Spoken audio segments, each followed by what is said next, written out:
Hello dears, welcome back to another lesson. বাংলায় আমরা প্রায় বলি কি কি খাবো, কি কি দেখব, কি কি করব।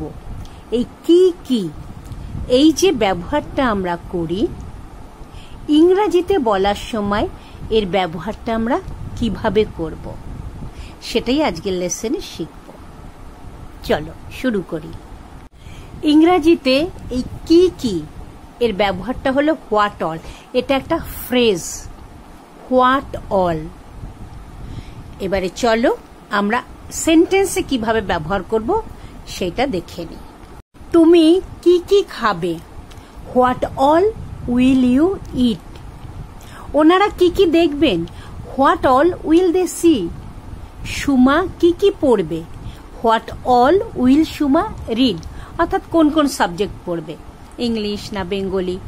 ওকে, আজ আমাদের কি কি করতে হবে? What all should we do today?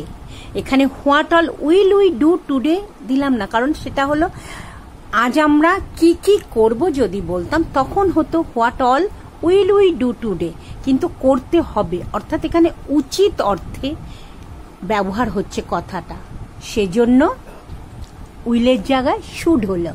What all should we do today অর্থাৎ আমাদের কি কি করা উচিত আজ, এই ব্যবহারটা হচ্ছে। মা তোমাদের কি কি দিলেন? What all has mother given you? এটা প্রেজেন্ট পারফেক্টে আছে। What all has mother given you. Video যদি ভালো লাগে অবশ্যই লাইক, কমেন্ট, শেয়ার, সাবস্ক্রাইব করো আর বেল আইকনটা প্রেস করে দিও পরের ভিডিও নোটিফিকেশনের জন্য। ভালো থেকো সবাই। Thank you. God bless you.